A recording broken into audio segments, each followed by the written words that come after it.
Leviticus Kapitulo 11. Iba't ibang kautusan. Inutusan ng Panginoon si Moises na sabihin ito sa lahat ng mamamayan ng Israel, "Magpakabanal kayo dahil ako ang Panginoon na inyong Diyos ay banal. Dapat ninyong igalang ang inyong ina at ama. Sundin ninyo ang ipinapagawa ko sa inyo sa araw ng pamamahinga. Ako ang Panginoon na inyong Diyos. Huwag kayong sasamba sa mga Diyos-dayosan o gagawa ng mga imahen nila. Ako ang Panginoon na inyong Diyos. Kung mag-aalay kayo ng handog para sa mabuting relasyon, alay ninyo ito sa paraang katanggap-tanggap sa akin. Kainin ninyo ito sa araw ding iyon o sa kinabukasan. Pero kung may matitira pa sa pangatlong araw, sunugin na ninyo ito. Kapag sa ikatlong araw ay kinain pa ninyo ito, hindi ko na ito tatanggapin dahil ito ay karumal-dumal na. At ang sinumang kumain nito ay mananagot dahil binaliwala niya ang banal na bagay na para sa akin, kaya ang taong iyon ay huwag na ninyong ituring na kababayan. Kung mag-aani kayo, huwag ninyong uubusin ang mga nasa gilid ng inyong bukirin, at huwag na ninyong balikan para pulutin ang mga natira. Ganoon din sa inyong ubasan, huwag na ninyong babalikan para kunin ang mga natirang bunga o mga nalaglag. Iwanan ninyo iyon para sa mahihirap at mga dayuhan. Ako ang Panginoon na inyong Diyos. Huwag kayong magnanakaw, o magsisinungaling, o mandadaya ng inyong kapwa. Huwag kayong manunumpa ng kasinungalingan sa aking pangalan dahil kapag iyon ay ginawa ninyo iyon nilalapastangan ninyo ang aking pangalan. Ako ang Panginoon. Huwag ninyong lalamangan o pagnanakawan ang inyong kapwa. Huwag ninyong ipagpapaliban ang pagbabayad ng sweldo ng taong pinagtatrabaho ninyo. Huwag kayong magsasalita ng masama sa bingi, at huwag ninyong lalagyan ng katitisuran ang dinadaanan ng bulag. Ipakita ninyong kayo ay may takot sa akin sa pamamagitan ng pagsunod ng mga utos ko. Ako ang Panginoon. Kinakailangang matuwid at walang kinikilingan ang inyong paghatol sa inyong kapwa, mayaman man o dukha. Huwag kayong magtsitsismisan tungkol sa inyong kapwa. Huwag kayong magsasalita o gagawa ng anumang makasisira sa inyong kapwa. Ako ang Panginoon. Huwag ninyong kapuputan ang inyong kapwa. Paalalahanan ninyo siya kung siya ay nagkasala para kayo ay walang panagutan.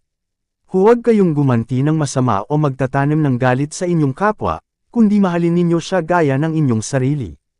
Ako ang Panginoon. Sundin ninyo ang aking mga utos. Huwag ninyong palalahian ang isang hayop sa ibang uri ng hayop.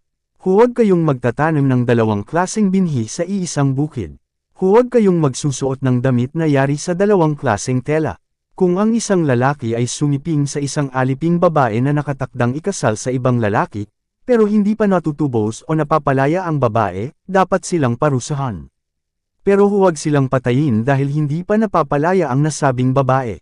Kinakailangang magdala ang lalaki ng lalaking tupa malapit sa may pintuan ng toldang tipanan bilang handog na pambayad sa kanyang kasalanan sa Panginoon. Sa paghahandog ng pari ng tupang iyon sa aking harapan, matutubos ang lalaking iyon sa kanyang kasalanan at patatawarin ko siya. Kapag dumating na kayo sa lupaing ibibigay ko sa inyo, huwag ninyong kakainin ang bunga ng mga punong kahoy na inyong itinanam sa loob ng 3 taon. Ituring ninyong marumi iyon. Sa ika-4 na taon, ang lahat ng bunga ay ihandog ninyo sa akin bilang papuri sa akin kaya huwag ninyo itong kakainin. Sa ika-5 taon, makakain na ninyo ang mga bunga ng inyong mga pananim. At kung susundin ninyo ang tuntuning ito, magiging sagana ang bunga ng inyong mga pananim. Ako ang Panginoon na inyong Diyos. Huwag kayong kakain ng karneng may dugo pa. Huwag ninyong gagawin ang ginagawa ng mga manghuhula at mangkukulam. Kung magluluksa kayo sa patay, huwag ninyong pagugupitan ang inyong buhok sa palibot ng inyong ulo o magpuputol ng inyong balbas.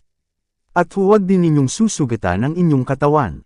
Huwag din kayong magpapetito. Ako ang Panginoon. Huwag ninyong ilagay sa kahihiyan ang inyong anak na babae sa pamamagitan ng pagpilit sa kanila na ipagbili ang kanilang sarili para sa panandaliang aliw, dahil ito ang magiging dahilan ng paglaganap ng kasamaan sa inyong bayan. Sundin ninyo ang ipinapagawa ko sa inyo sa araw ng pamamahinga, at igalang ninyo ang lugar na inyong pinagsasambahan sa akin.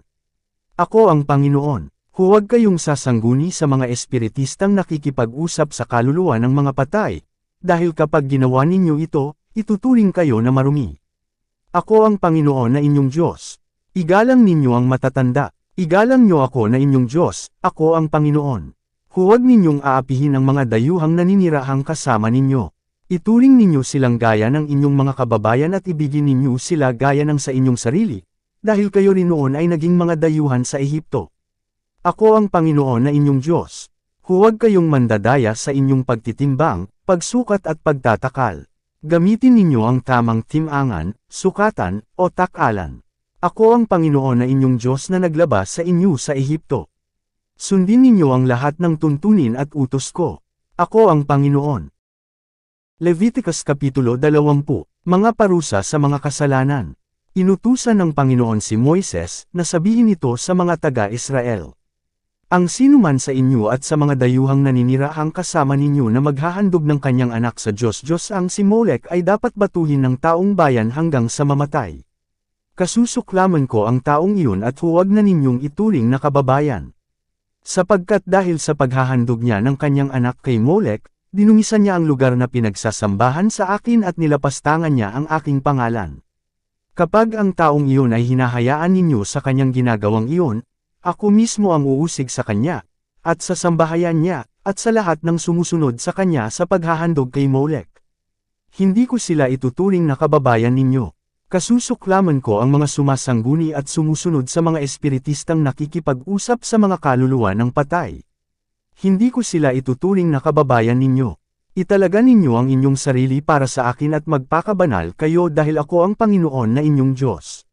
Sundin ninyo ang aking mga tuntunin dahil ako ang Panginoon na nagtalaga sa inyo para maging bayan ko. Ang sinumang lumapastangan sa kanyang ama at ina ay kailangang patayin. Kung ang isang lalaki ay sumiping sa asawa ng iba, siya at ang babae ay dapat patayin. Kung ang isang lalaki ay sumiping sa asawa ng kanyang ama, nilalapastangan niya ang kanyang ama. Kaya siya at ang babae ay dapat patayin. Sila ang responsable sa sinapit nilang kamatayan. Kung ang isang ama ay sumiping sa kanyang manugang na babae, siya at ang babae ay dapat patayin dahil masama ang kanilang ginawa. Sila ang responsable sa sinapit nilang kamatayan.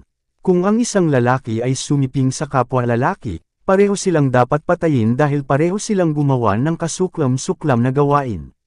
Sila ang responsable sa sinapit nilang kamatayan. Kung ang isang lalaki ay sumiping sa mag-ina, silang tatlo ay dapat sunugin dahil masama ang kanilang ginawa. Ang kasamaang ito ay dapat mawala sa inyo. Kung ang isang lalaki o babae ay sumiping sa hayop, dapat siyang patayin pati na ang hayop. Sila ang responsable sa kanilang kamatayan. Kung ang isang lalaki ay magpakasal sa kapatid niyang babae at sumiping dito, maging ito ay kapatid niya sa ama o sa ina, inilalagay niya ang kanyang kapatid sa kahihiyan kaya dapat siyang managot. At dahil masama ang ginawa nila, huwag na silang ituring na kababayan ninyo. Kung ang lalaki ay sumiping sa babaeng may buwan ng dalaw dahil gusto rin ng babae, silang dalawa ay huwag na ninyong ituring na kababayan. Kung ang isang lalaki ay sumiping sa kanyang tiyahin, inilalagay niya sa kahihiyan ang kanyang tiyahin. Silang dalawa ay dapat managot sa kanilang ginawa. Kung ang isang lalaki ay sumiping sa asawa ng kanyang tiyuhin, inilalagay niya ang kanyang tiyuhin sa kahihiyan. Silang dalawa ay dapat managot at mamatay na walang anak. Kung ang isang lalaki ay sumiping sa asawa ng kanyang kapatid, inilalagay niya ang kanyang kapatid sa kahihiyan. At dahil masama ang ginawa nila, mamamatay silang dalawa na walang anak. Sundin ninyo ang lahat ng tuntunin at utos upang hindi kayo paalisan sa lupaing pagdadalhan ko sa inyo para roon kayo manirahan.